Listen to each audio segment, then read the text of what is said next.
Good evening, Kiera and Minister Robert Walls. I think y'all know me, but just to make sure it's Shador, I've been a member of First Baptist for over 23 years. My wife and I are part of the Diaconate Ministry, and I'm excited to have this conversation with you all where we're talking about fatherhood and trying to bring in different voices and different perspectives of what fatherhood is, what it looks like, and how it's impacted you as men. I have three kids, one girl, two boys, and they range in age from 23 to 30. And now, Pierre, I know you've been a part of First Baptist for about 2 years. You're getting active in the men's ministry. And you have one son, whom we see right here, 7 months old, Brother Noble. And Brother Robert Rawls, Minister Robert Rawls, I should say, you grew up at First Baptist. You were probably younger than Noble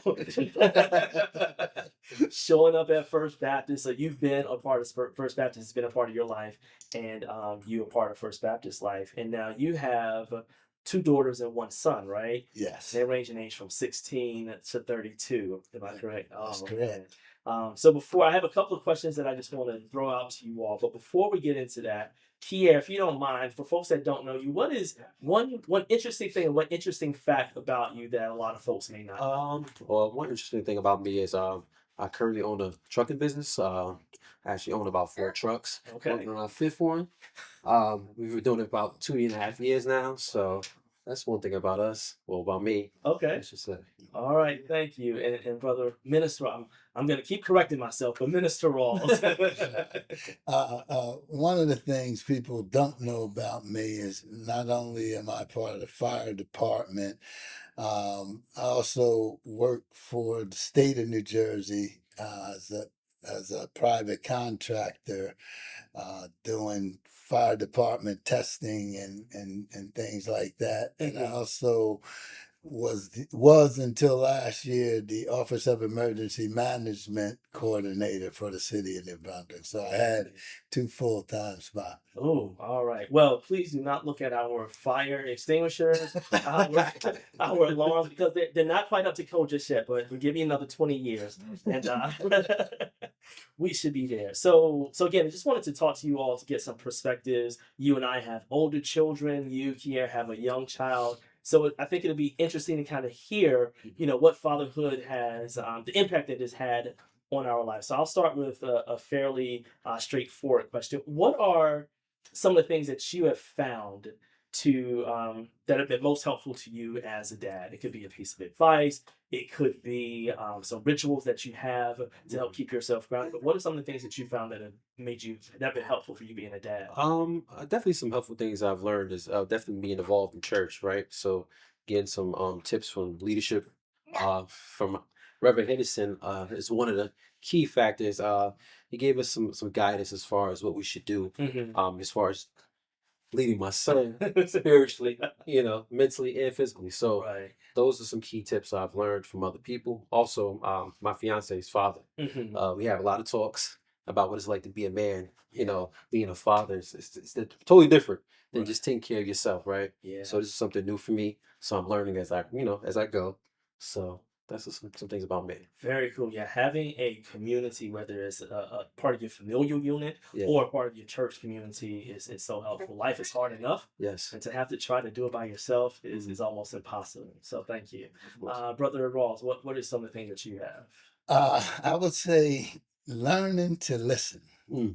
Learning to listen to my children. Of course. As parents, we think we always have to give it directions and guidance, and because they're children, they should listen and not have anything to say. Right. But I've learned over the years through experience that when I take the time to hear them, then I could process a better way of communicating with them. Gotcha. and getting things on the right track. Yeah. Can you give me one example of where you took a moment to listen to your child and then the end result after you listened to them? My son, for example, I had a bad habit of relating him to me growing up, and so I would always be hard on him Mhm. because I think I know what he was gonna do or doing because I did it. Right. You You're know? me. You're just a young version of me. And so I had to learn to start listening to him and not telling him, you know, what he's doing, but listening to what he's saying so that I can understand that, hey, I don't always know what's going on. Right. And he can be very helpful to me in learning some things about myself. Wow. Wow. Yeah. So one of my one of the folks that I look up to. So I have my dad. I looked up to as well as my father-in-law. A lot of men in my family kind of either give me direct guidance on how to be a better person, a better husband, a better father, and a better man. And some were indirect. And one of those mentors told me that listen and silent are spelled with the same letters. Mm. So if I am talking, I can't listen to my children. So thank you so much. Thank For you sharing. for that. I'm Yeah, gonna that's use a good that. Well, my job is done. We can all go. At work. There you go. There you go. So again, you have three children, and Noble is still fairly young. And as men, many of us feel called to be father, to be protector, to be provider. All of these hats that we have to wear. What are some of the ways that you found, Minister Rawls, that allowed you to juggle all of these things on the one hand, but still find time to connect with your children and have fun? The first thing is I had to learn that, you know, put some things in God's hands. Mm. That I can't control everything. Mhm. You know, I want to be the protector of everything. If it was up to me, my kids wouldn't go anywhere. You know? Then I wouldn't have to worry about them when they're out. You know, but I got to trust God too. Okay. You know, He brought me through, and He'll bring them through as well. Gotcha. So I just learned to, like I said, put some things in God's hands, and as I do my part, Mhm. trust that God's gonna do what God has to do. I appreciate that. Do you have an example when you had to relinquish that control and put it in God's hands? Well, every day, like my daughters, I'm so protective of them Mhm. because the things that are happening in the world today, and young black girls are the number one culprits being taken, I kidnapped. hear you. And so I don't want them to go anywhere, and I'd be safer, but they do. Right. And I have to allow them to. They And, leave. and so, you know, I just have to trust God when they are out, you know, and Right. I give them some good fatherly advice Gotcha. on how to navigate their way through certain circumstances. Right. But then I have to just trust God. So Brother Ross, you talked about putting the trust in God's hands. Is there a specific example where one of your children, where you had to really put the trust in God's hands because you were either physically or unable to be there to protect your child? Yeah, real tough scare. My daughter just graduated from University of North Carolina, Chapel Congrats. Hill, Yeah. and they had a shooting there. Mhm. A student came in and he killed one of the teachers, and then they had another shooting incident there. I'm talking to her on the phone. Mhm. You know, I'm feeling helpless and hopeless, you know, and she's telling me how everybody's running, you know, and I just felt powerless. Mhm. But I know God has all power. Gotcha. And so that's all I could do at that time was pray and pray for the best, and the God would take care of her and things. But it was not easy. Mm. And then she told me a second incident when, you know, somebody came into the bookstore and said they had a gun, and they heard some noise, and everybody just started running, you know. Right. And so I'm thinking about her out there running for her life, Wow. you know, and just, you know, when you're not there Mhm. and you're a Christian and you trust and believe in what God can do, Right. that's all you can do. Yeah. Yeah. You're absolutely right. I find that again as a dad, kids from 23 to 29, that When I have to let go of my own control and say, you can't go here, you can't do that, and turn it over to God, that's when the worries start to fall away. I'm still working on that. I'm still not perfect at that. But yeah, so you have a younger child, so you put down Noble, Noble's gonna be there. Of course. For now. For now, what are some of the things that, as you think about that, what are some of the things that you plan to do to, just kind of make sure that you're able to provide the protection that he needs? Okay, so that's a conversation I have often, especially with his mom. We talk about, the little steps we would have to take just to make sure that he's okay when we're not around, right? So that's having the trust in God, right? Knowing that in all situations we can't control everything. So we have to put our trust in God and just know that, everything will be okay. Mhm. The God has the plan. He knows what's going to go for him. And we also know that, like I said, we just can't control everything. Right. So yeah, That's so the like little hot senior yes, lap. yeah. So with that being said, we just take the proper steps, right? So we pray, Mhm. we pray, we just pray, um, and trust in God. So Yeah. Yeah, and I know sometimes I'll say, all I can do is pray, yeah, but prayer is one of the most powerful things mhm. that we can do, Yes, especially like you yes. said, when our kids are walking out of that door, Mhm. on their way to work, on their way to school, Yeah. even if they're just going around the block. Mhm. Yeah. What is it? I want to say Aretha Franklin. I say a little prayer for you. I just pray for my kids and know that God has it. So again, as we think about some of the ways that fatherhood has impacted us as men, us as people, are there any traditions Mm. that you want to pass on to your children, or maybe that you have passed on to your children, or some that you would like to start? And I'll start with you, Keith.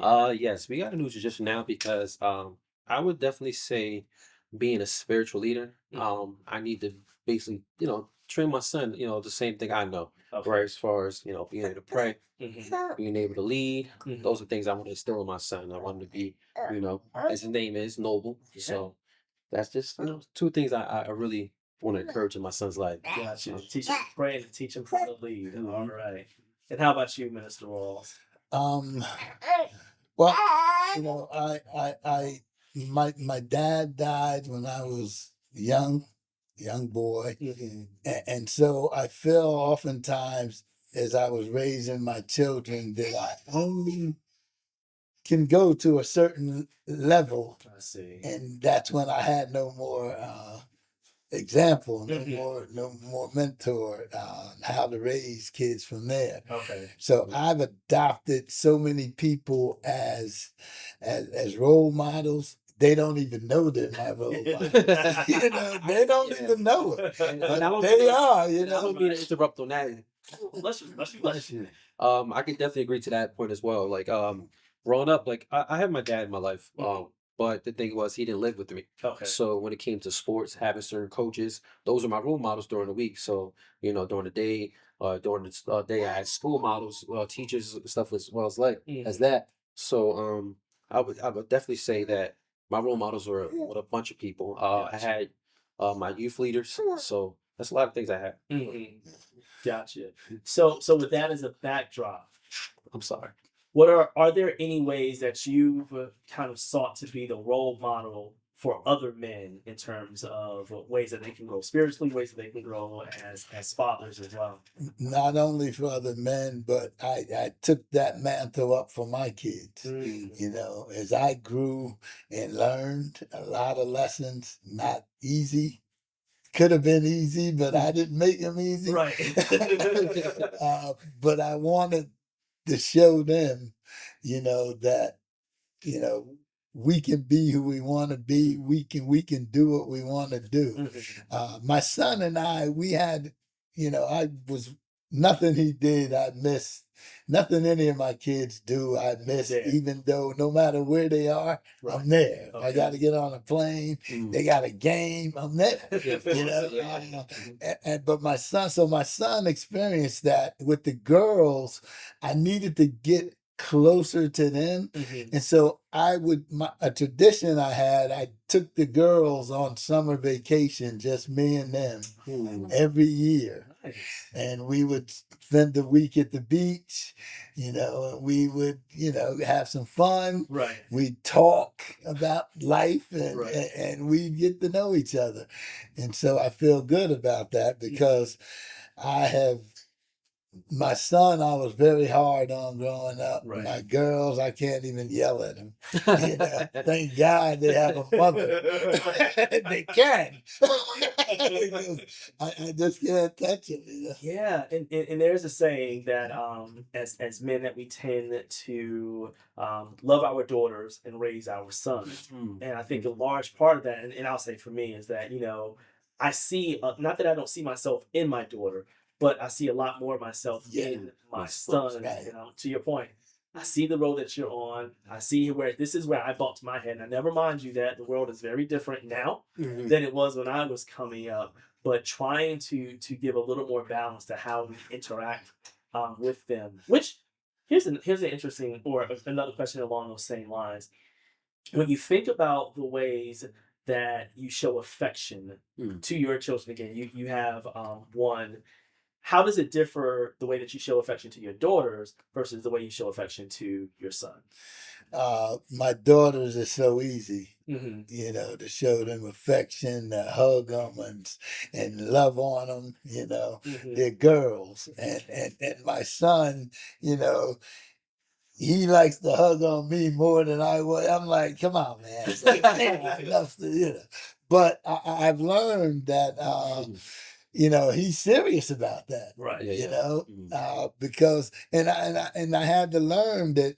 Listen, he has a father and he wants to love on him. Yeah. I didn't have that opportunity, so I can't deny him Okay. that opportunity. Gotcha.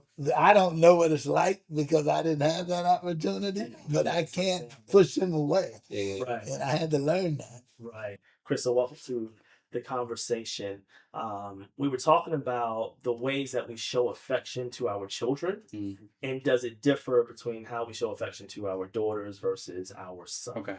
So I'll let you go. And so Brother Rawls was saying that, no, I will tag team what you said. So with one girl and two boys, one daughter, I should say, and two sons, for me, it was trying to figure out how they liked to receive affection. So I have one child, like, if we're just sitting in the same room, I'm showing love to them. We don't have to be talking about anything. We don't have to be doing anything special.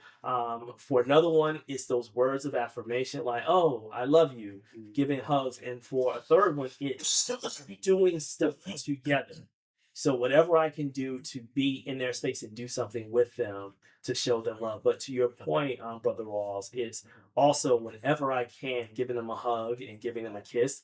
And I'll admit and be transparent, it feels weird to me because I didn't get that level of affection from my father. But doing it is like, make sure you give your son a hug before he leaves to go to work, and make sure you give your daughter a hug and a kiss before she gets on that plane. Now, here's the weird thing. With our grandson and our granddaughter, it's so much easier. Yeah. Because I saw that example with my grandparents. A lot of people say that I was spoiled. I disagree. I have privilege. I think it's right. I think it's a phrase that we use now. I was a privileged child with my grandchildren. So, Chris, what are some of the ways that you show affection to your children, and does it differ between your daughters and sons? Yeah, I mean, in our house we just have the boys, and I would say everybody's different, right? So even amongst the kids, what I have done is I used to like kiss them in the mouth, right? But then as they got older, like once they were probably more than 2, I stopped it. Yeah. But now I have a 7-year-old that's kind of like seeing me, like they see me kiss on the baby, and then I kind of love on them a different way, and sometimes I have to make sure I go out of my way to give the 7-year-old love, because he's seeing like, well, dang, like he's kissing on the baby. Like I want to be tickled. I want to be loved too. So I think every kid needs something different. And I just think as they go through stages, sometimes I have to remind myself like, hey, he's 7, he's not 17. Gotcha. So he wants a hug. He wants to be close. Mhm. He wants to touch you as well. Exactly. So I think it's just constantly trying to check myself to keep a balance. All right. Thank you for that, Chris. My pleasure. And Kiera, what are some of the ways that you plan to show affection to Noble? Well, I would say growing up, I had a lot of affection with my grandparents Mhm. and my father as well. So that was actually very normal for my dad to hug, to kiss me. So I kind of do that with my son as well. Mm-hmm. So right now, he's receptive of it. He likes it. I don't know, further down the line what he's going to like, but at the moment, he does like the affection. He likes the hugs. He likes the kisses. Right. So I continue that now because I want to show him that, you could do that as a man. You should be able to have the affection with your father. You should have that. So I think that's very important. So those are the things I do. All right, very cool. So again, we all are at different stages of our fatherhood Mhm. journey. You, my friend, are at the Very beginning. Yes, I am. very beginning. So I'm listening, I'm learning. So I'm hearing, I'm taking advice right now. So I'm talking, but I'm actually listening. So And that's a great point. We're all talking, but I believe we're all listening Yeah, because we all have something to learn and we all have something to teach. And Yeah. and I've been blessed to be, I think promoted, I think is the word, to grandfather. okay. Along my journey as a dad. But as we reflect on where we are in our fatherhood journeys, Hmm. what are 3 words you think kind of guide how you want to show up as a parent? So what are 3 words? So we'll start with Kier and then go to Brother Robert. I would definitely say the first is to be a leader. Like I spoke about it earlier. I think you have to be able to lead as a father, Mhm. right? You want your son to look up to you and understand, like, okay, that's my role model. That's what I want to be like. Second, I definitely want to show affection. Like I said, I think that's important, right? As a man, you don't want to just go around thinking you don't have to show affection. You don't have to hold everything in and just be strong all the time because that's not also good. That's not a good thing all the time, Mhm. right? That could be a negative impact in your life as well because you feel like, all right, I can't show this type of love because it's going to make me look soft Okay. or it's going to make me look weak. So I don't want that to be a thing. Also, the third one I would say, um, uh, I would- honestly, I'm not sure yet, You but got a strong 2. yeah, strong two right now. The third one I'm still thinking of, so I would get back to you on that one. Right. But This was a Space Hands. You just played the big Joker and the little Joker. So, Mhm. how about you, Brother Ross? What 3 words might come to mind for you? I think the first one is worship, Mm. and for me, worship is everything that you do in life. It's not just watching the worship team on Sunday. Yeah. I hear you. It's interactive. It's everything you do. God wants to be a part of everything you do in your life. Mhm. So teaching my kids that whatever they do, that's worship. Right. God is watching you. Yeah. And you got to live that. Second one would be relationships. Mhm. Building relationships, learning when to end relationships that are not good for you. Okay. Um, and learning the difference, learning how to pay attention to how people treat you and be aware of how you treat other people. And then I guess the third one would be just to be humble sometimes. Mhm. Don't always think you know the answer to everything. Learn to listen and listen to learn. Right. Right. Humble yourself and let people in. Gotcha. Because that was hard for me. Mm. I was gonna say it's hard for me, and I won't even say it is still hard Okay. for me to recognize that I don't have all the answers. And being a husband, being a father, I try to have the answers, but You think it's your responsibility? yes, I mean, you can't even question. You think I have the Yeah, answer. of course. And to your point is being humble and saying, you know what, I don't know. son, you know what, daughter, let's figure this out together. Of course. So I appreciate that. How about you, Chris? I really only have one word, Okay. and That's fair. I think the word is develop. Well, that's develop, but development.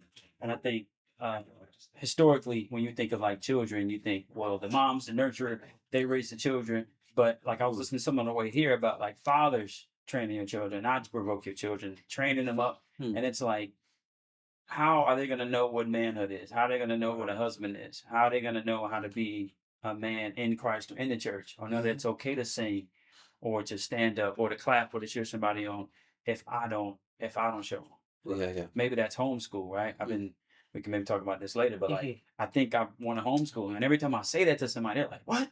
Why would you want to homeschool? You're like, oh, you can't do that. You're not going to have time. And it's like every negative in the world. But I'm like, why wouldn't I want to spend? And I think they say, yeah, I think there's a stat like 80% of the time you spend with your children is from 0 to 18. Yeah. So once they leave your house, you guys can speak to this. But Yes. once they leave, Yes. they're gone. No. So I want to develop them into men, develop our relationship, and really just be there. Right. So I agree with you to a certain degree that once they leave, they're gone. There are a lot more who are boomeranging and coming back. But to your point, once they leave the safety and the confines of your home, even if they do come back, they're coming back as a different person. And I can't say, hey, you lived on your own for 10 years. When you come back home, make sure you do your chores. And I'm going to check behind your ears to make sure that you took a good shower. So you're right. When they do come back, if they do come back, they're coming back as different people. And you bring up an interesting point, Chris, in terms of if I don't show my children what fatherhood and what manhood looks like, where do they learn it? So, and this will be for everyone. What are some of the models of fatherhood and manhood that you saw, and how did it impact how you show up as a father? So I'll start with you, Chris, and I'm going to keep you. So shout out to my dad if you get to see this. So my mom worked second shift most of our like young lives or whatever, and so my dad was there. I think he worked overnight. Okay. So they worked it out because back in, I don't know how it was out here, but back in the day, everyone you didn't go to daycare. Maybe had a babysitter, but my parents worked alternate shifts. So my dad made us breakfast. My dad, he used to drive the school bus. So sometimes we had to get on this bus after school because he took us home. Right. So there was nowhere, and he would take us everywhere. Like wherever my parents went, we went. Okay. And so I try to do that now. I'm like, if my kids can't go, I can't go. I almost brought one here, but it was too late. But so my dad was a good example. And then even just meeting people along the way. I try to take things from everybody, but shout out to my dad. Nobody's perfect, Right. but he was definitely there, and there was nowhere he went that we couldn't go. All right. Thank you for that, Chris. What about you, Kier? Some of your models? I would say my dad as well. He was definitely a role model, but it was a little different for me. My household was a little strenuous, I would say. So my dad was he had his own house, he had his own location. So I see him on the weekends and stuff like that. So like I said earlier, during the weeks, I spent time with coaches or just my teachers. Those are my role models as far as men, right? That I saw every day. So those are the people I followed behind. So I see certain positive qualities. So that's what I would try to reenact. So. Got you. And now, Brother Walls, I'm going to ask you a slightly different question because you mentioned that your dad passed away when you were younger, but you did kind of adopt and pick up mentors along the way. They didn't know it, but they didn't see you, but you saw them. How did you go about choosing folks to kind of model your parenting style after? Well, first of all, family is important to me because when my dad was living and as youngsters, as a family, we were very close knit. Sunday would be church, come home, mom would cook some chicken, make some potato salad. We got in the car. Potato salad with or without the raisins? No raisins. Just raisins. We got in the car and we went somewhere together. Like drove to Pennsylvania, drove up to Bear Mountain in New York, and just chill. Okay. So as a family, I had that in me, and as a father, I just, people that I saw stuff in and I liked it, I adopted it, and there's a couple people that know that they were a part of my life, but most of them didn't. Right. I saw them. I might have been in the same room with them. They might have been a teacher, a pastor, any of that. And I just picked up some of the things they did. Right. And it was good for me because, I could take what I thought was good and not take what I didn't think was good. And nobody knew the difference. So I was grabbing all the good stuff, and putting it into my life, and I just depending on that, and watching other parents and fathers with their children Right. and how they manage their children and having conversations, you know, Right. just being honest and open, like how do you do this, or Okay. what would you do in that situation, Mhm. you know? That's and, good. and that helped me out a lot. Yeah, so I can appreciate that, and I say for me, using all of those, and also just having conversations with folks like you all, people that maybe I've known for 20, 30 years, folks that I'm just meeting for the very first time, and saying, oh, you know, I like that. I'm going to add that to my toolkit. And the wild thing is that wherever we go, and this is something my father told me because I grew up in a really small town. Like wherever you go, somebody's watching. And because it was a small town, they knew that if I was doing wrong, the word would get home before I did. Yeah. So there's someone that's always kind of watching and modeling us, even when we are not aware of it. So as I think about that, it makes me wonder, like, what are some of the things that you would want your children to say about you? So if someone asked your children and you're not there, you know, what would you want, Noble to say about you as a dad? I want him to say that my dad is the best father he has. Like that's like very important to me. I want him to look at me and say, that's the one I want to be like. That's my guy. That's the one I want to follow behind. I also want him to say, he taught me everything I know. You know, like I said, I want to be a great leader. So I want him to look at me and go, not that he looks at me in a negative aspect, because some people look at their fathers like that. Hey, like my father, I don't want to be nothing like him. I definitely don't want that. That's not something I want, so that's one of the things. Gotcha. Someone I want to be like. Yeah. All right. How about you, Chris? What is something that you want your kids to say about Chris? About not Chris, because they don't call you Chris. Dad. I don't know. Give me 2 seconds. Hold on. I'm just thinking about what I'm gonna say. All right. And I'll repeat it. All right. Brother Ross, you want to? Yeah. And I'm grateful that they say it now. Amen. My dad, I love my dad. My dad is great, and they never had a problem that I may not have lived with them because Dad was always there. Gotcha. He no matter what he had to do, he was there, Right. and there's nothing I did that he wasn't that. And so for me, that's what I honor my kids like that. They mean that much to me that I always wanted them to know, feel the love, to see the love, and to just know that it's nothing Dad's not gonna do. I'm never gonna be an absentee dad. Yeah. Regardless if I'm with your mom or not, Right. I'm gonna be there. Right. And me and their mom gets along great too. So, it's no rift. Right. And so it's nothing for them negative to be looking at all the time. But I can appreciate so that. I have got off a plane for a football game and jumped on another one to go see a play and got back and got on another one to go see equestrian tournament. And just a couple weeks ago, I was at my youngest daughter. She's into equestrian at her meet, and then I flew back, and then my other daughter graduated from UNC, and then I had to fly back and graduate myself from seminary. So it was quite a week. It was a busy weekend. You get those frequent flying miles up, my friend.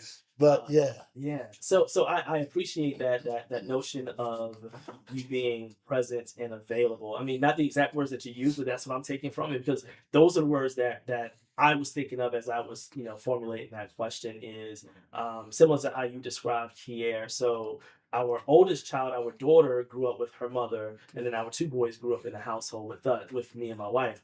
And so I wasn't physically always there for my daughter, but I always try to make myself available to be active in her life as much as possible. So like you said, whether it was attending special events, whether it was when she came up here, spending as much time as I could with her, it was, I would want my kids to say that Dad is available. So no matter where Dad is available and accessible to me is one of the things. And we talk all the time on the phone. Right. It's like we're here. Yes, exactly. And my daughter, the middle one, she'll call, just say, Dad, I just called to say I love you. And, Oh, sound like Stevie Wonder. She It's called she Sing. and my son sometimes says, "Oh, that's your favorite," but I have no favorite of my kids, and they're all my middle You daughter can tell. You can just tell us that. my middle daughter just talks more. Okay. So, Okay. so she's more active as far as conversation. more She'll verbal. call me Okay. more, Okay. just to talk. My son and I would be in the same house and not talk a lot. You still feel connected. Yeah, oh, absolutely. Even if we're not saying anything, you still feel Absolutely. connected. Yeah. And then the youngest one, she don't even like to talk on the phone. See at that age, right? And it sounds like you're meeting each one of them where they are. Absolutely. And oh gosh, I can't remember exactly where I was. Oh, so I was out with some guys a couple of weeks ago, and somehow the conversation turned to parenting and fatherhood. And one of the men said that, and his kids are like 9 and 11. One of the things that resonated with what he said to me was that he started out trying to be the father that he wanted. So he tried to be the dad that he wanted to his kids. And he said as they got older, he realized that he needed to be the father that they needed. Yes. They wanted. It sounds like you're Yeah. you're doing that yourself. So I appreciate it. And I had to learn too. Yeah. Yes. Yes. All right, Chris. So we gave you a couple minutes to think. All right. There we go. So, what I would want my children to say about me, or what would I like them to compliment? Yeah. I was just thinking, dad. Like, dad is good enough, right? Because it's the best thing I hear when I walk through the door. Like to hear like little kids going like, "Daddy, Daddy. like there's no, people can take drugs. It's like an immediate high walking through that door, and like that's dope. And then I think about my own father, right? Like there are a lot of people growing up, like if the pastor was in their life, they would call the pastor dad. Or if they had a godfather, they would call them dad. And I never felt comfortable calling somebody else dad. I didn't even think of it; it just wasn't my thing because I had a dad. Yeah. Right? I got picked on at switch schools. I got picked on. My dad stood at the top of the block. We had a Rottweiler, and if something happened, he was up on the campus. Like I wish I would jump on my son.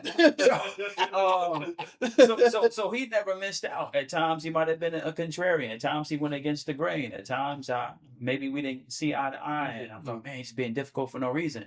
And then I picked up some of those things. Yeah. And then now I look back and go, well, how did you turn to God and not go this way? How did you end up different than your family? Oh, because you had to choose a different way. Right. And then now I see why I, a lot of times, chose a different way. Right. Because I had a dad. So I hope that whatever my children decide to do, I hope that it's a non-conversation. It's so good. It's so there that they don't see it. It's just like, what else they supposed to have? Right. So I just want to be dad. Be dad. That's it. Let me just add to God. I don't call God he. God, let's try to keep it God, because my mom died many years ago also. And so whenever I accomplish something, I always wish they were here to see that I didn't turn out so bad after.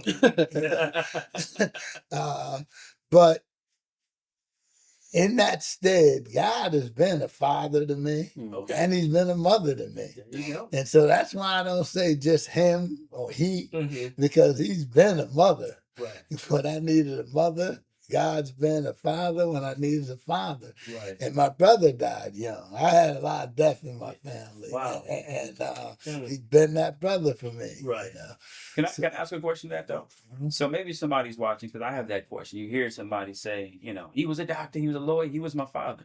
Are you saying that, like, how was God your father? Did he send you a father when you needed? Did he send you a mother? No. And what way was he your father? When I needed to feel love, Okay. fatherly love, Yeah. I felt that from God. Okay. When I needed to feel motherly love, I felt that. And when I needed that kind of direction, God directed me in those spaces. Okay. And sometimes he put people in my life that would do the same thing. Right. Okay. So, Cool. God is. Hey, I hear you. That's it. That's it. I am. I am that I am.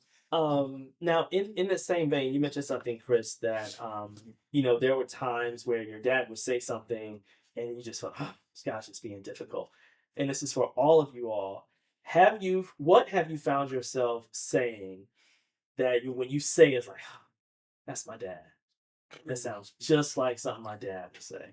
Is my sister gonna see this? Is my parents gonna see this? I don't know. I'm joking. I'll go. Okay. So we had growing up, Nintendo was out and I was coming up with Super Nintendo, whatever. Yes. And there would be days where my dad would say, "Cut that game off." And I'm like, "But why?" He's like, "I don't cut the game off. Don't play that game today." I'm like, this guy. Like I didn't even. Or I go outside and play basketball every day. Mhm. I don't want to hear that ball bounce today. Don't play any basketball today. And I'm like, well, I can't play basketball and I can't. But now I get it. He wanted me to do something. Right. Stop sitting down. Get up. Go do something. Or he was just bothering me or Mhm. chastising me in a positive way. Mhm. But he never wanted me to get too comfortable. Mhm. And then now again, once I got older, I meet friends and I'm like, oh, okay. I was ready to leave the house. Yeah. I wanted to be an adult. I wanted to have my own. I wasn't the fat bird in the nest that just got that thing was poking me. Yeah. So every now and then I'm not provoking my children, Right. but I don't always answer their questions. Especially I got boys. Mhm. I don't always figure it out for them. I want them to figure it out. Yeah. Get off the iPad. Yeah. I don't care what you do. Right. So sometimes I shake my children up just because. Yeah. And that's my dad. And with all of the things that our kids have access to, it's like, I'm bored. Should never ever come out of here. I'm bored. It's like, And a tote full of toys. You know. I'd say for me, it was there's a whole bunch of them, but me, it was mainly around turning the lights off. If you're not in the room, turn off the lights, turn off the TV. I don't care if you are coming back 2 minutes later, turn off the lights. And it's interesting because older kids, one of them lives up in Brooklyn. He came home not too long ago. He was like, I get it now, Dad. Yeah. I get why you didn't always turn on the AC as soon as it got to 75. Now, some things you don't understand until you start paying your own bills. It's like, now it makes sense. How about you, Kian? When have you found yourself sounding like your dad or the father figures? It's probably it's pretty funny. A lot of people may not think of it, but ironing my clothes. That's something simple, but a lot of people don't do it, right? So this is a conversation I have all the time. People are like, why aren't you ironing your clothes? Like I sit there for 15 to 20 minutes just ironing my clothes. And that's something my dad always said, yeah, stop walking out the house like that. What is you doing? Like, iron your clothes. Why are you so wrinkled? So I just sleep in that? Yeah. So I find myself getting up early and I'm like 20 minutes, 30 minutes before everyone else getting up, ironing the clothes, trying to press it, So that's one thing I got from my father. So starch and no starch. I would starch it if it was a dress shirt, Gotcha. but I haven't used starch in a while, but I used to. So fair enough. Yeah. Fair enough. So one of the things that I have struggled with, struggle may not be the right word, wrestled with, is that when I became a dad, I didn't want to be the stereotypical dad that you saw on television, the one that I won't call out any specific style trends because some people may have invested in them, but just looking corny and goofy, lost my swag. I think is what I said. What are is that something that has happened to you all, and how have you dealt with it? And again, you're fairly young, so you're gonna always be cool to your son until he's about 4. I wouldn't necessarily say I lost my swag, but I would definitely say that it's more geared towards my son now, right? So it's more so scale back for myself. So I'm not looking to purchase myself anything. Like as far as when I say a year ago before I had my son, buying myself everything. If I saw it and I liked it, hey, it's for me. I'm getting it. But now it's the opposite. If I see something for my son, now I'm grabbing everything for him. I'm not buying anything for myself, so I'm okay with what I have. So as far as swag, I would say because I like nice things. That's something about myself that I could say. But I guess that's what you say if you say I lost my swag. I guess. Gotcha. Yeah. Well, we'll have to ask your fiance if you still have your swag, but we'll do that off camera. All right. How about you, Chris? Ask me that question one more time. Do you feel that you've lost your swag, or how have you dealt with being a dad and maybe not being cool as a dad versus before you became a dad? I mean, I still think I'm cool. Most days to me. Yeah, most people. Yeah, I think I'm still cool too. But you mentioned that. I'm still cool. I don't think I'm not cool. And I enjoy blowing their minds because I've already seen into the future, right? Like when they ask a question, for example, there's this. I want him to do this app on his iPad, right? And he never wants to do the app. So you can't even like, hey, Dad, can I do the dribble up half on my iPad? I'm like, dude, you were just asking me if you want to get on the iPad? He's like, yeah. And I'm like, just get on the iPad, right? So when he finds out that I can do things, like if he wants to play sports and then I crack the ball and he's like, oh, I know you can do that. Or if we go play basketball with friends and it's like, oh, wow, Dad's pretty good. So I get to have these little moments of like, oh, Dad's all right. Yeah. And I'm going up to the school and, reading a book and all the kids are like, oh, I love your dad. So there's moments to be cool. It's corny. Yeah. I like being. I'm corny. I'm the dad joke guy. Oh, Yeah, I'm the dad I joke guy. might ask your favorite dad joke after this. But yeah, I enjoy those little moments of kind of blowing their mind. Like, hey, I was a kid too. Or like, you ever show them your kid photos? Yeah. Like we'll show them like a picture of us as kids, and they're like, oh, is that Zion? Is that? And it's like, no, that's Dad. That's It's me. like, Daddy was a kid. Yes. You ask your mother. Still a kid, yes. I'm just a kid with a job. How about you, Brother Walls? What are some of the things that you've done to stay cool and swagalicious around your kids? I can never lose my swag. There you go. That's a good There you answer. go. I should have said that. Hey, let's put the answer in say that that. I can't have it. That's not what's feeling, but I'm gonna say it. But all the time. But sometimes I feel like my son feels pressure trying to follow my footsteps, and it bothers me sometimes because he don't have to do that right now, but I think he does, and I think he says a lot of stuff's different, but when I look at what he does, it's like mirroring stuff I do. I see in the future. I know. I know this happens. Same kind of cars. okay, yeah. But I don't want him to put all that pressure on himself. And my son is my twin. You were talking about the picture. So one day I'm looking in his room and I'm looking at this picture, and I'm saying, wow, that's a picture of my son and his mom. And who's that baby in the picture? I don't even know who the baby is in the picture. And it took me like 10 minutes before I realized that was me and his mom, and he was the baby. I swear, I'm looking at this picture like, who's this baby my son and his mother are with? That's how much he was looking like me. Yeah. Wow.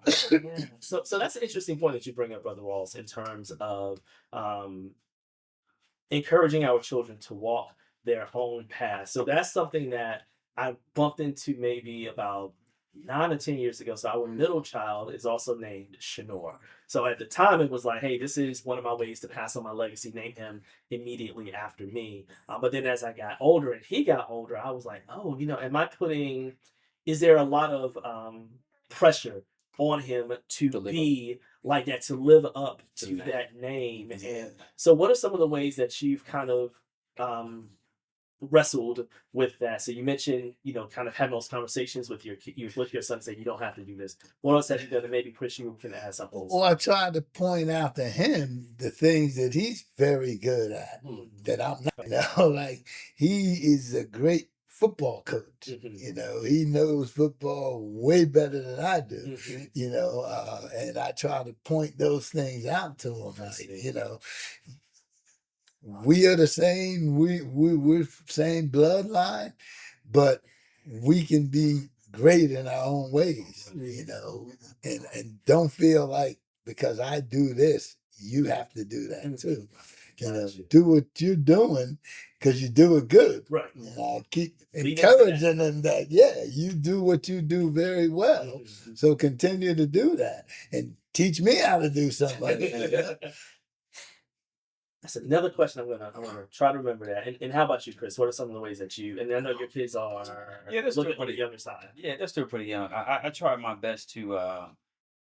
One of the critiques I have is that I thought growing up, maybe the adults didn't share as much as I thought they could have, right? As much as they should have. How much money you make? How do you go about doing it? I grew up Pentecostal, right? So like just seeing like, I don't really remember seeing like men and women kiss each other, right? So a lot of times we kind of like figure these things out for ourselves. And so, Mm. as much as I can, when it's appropriate, I'll try to share my struggles. Like, hey, dude, you're not going to get this on the first try. You're not just naturally going to be good at things just because you wouldn't grab the bag Yeah. or you started this new math. So I try to show him the process, and then I remind him and myself that, like, man, daddy struggled. I gave up on math because I wasn't disciplined and I was too busy talking in class. So I try to just have some humility to share with him, like, it's okay that you're not perfect, and I'm definitely not perfect. I'm just putting a little pressure on you. Ooh, I like that, being transparent, and you're right. I didn't see a ton of transparency. Yeah. I'll just say from my dad specifically, but in my family in general. And Mm. then you get older and you start to hear Mhm. some of the stories like, wait a minute, so and so dealt with that very same thing that I'm dealing with now. Mhm. I wish y'all would have told me. I'm not saying I would have made a different decision, but at least I would have know how to known go about that it I'm not too, going yeah. through this by myself. So I deal with stuff whenever the family's together. I learn something new, and it just like, Blow oh your my mind. God. You know, I asked my oldest sister; she knows all this stuff. You know, all the stories. we were going to family reunion 2 years ago, and I'm in there. So I'm like, so when did grandma and granddad get divorced? And she was like, divorced? They weren't married. I'm like, Huh? mom? They had mom. Like, what do you mean they were married? They had mom? She's like, Let's talk about it. Yeah. Me in the back. they never did that then. Right. I thought everybody was marching marching in Selma. Yes,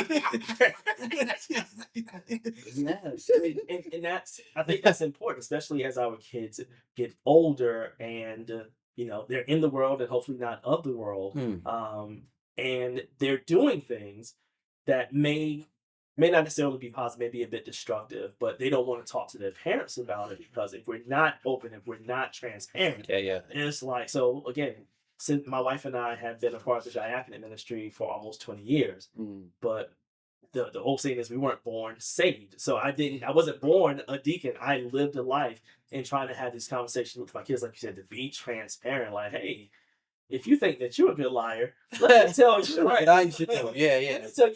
So you're saying, how did dad know? Because I've done this before. I've been 7 before. You've never been 7. I've been 7, so I know what that's like.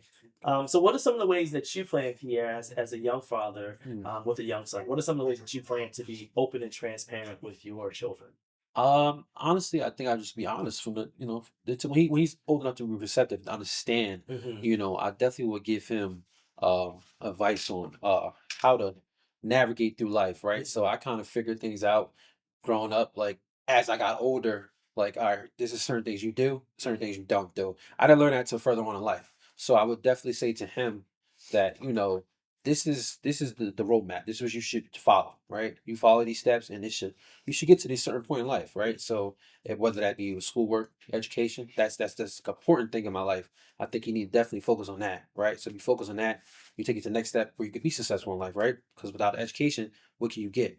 So I think that's what I try to push. So that's one of the things about me. Gotcha. Yeah, definitely making sure that it's age appropriate. And what I have found is that I may tell the principle may be the same. Yeah. Then I have to tell it to a 5-year-old, come back, tell it to that 10-year-old, to that 15-year-old, and now to the 23 or the 29-year-old. It's the same principle. Like, you've heard the story, but now you're going to hear it differently now that you're a bit older. It's amazing you say that because I just did that with all 3 of the kids. I was telling them the same thing, but for each one, it was a different impact. Yeah. Like I was telling my son first, like, you don't have to do this. You got to pay attention to this.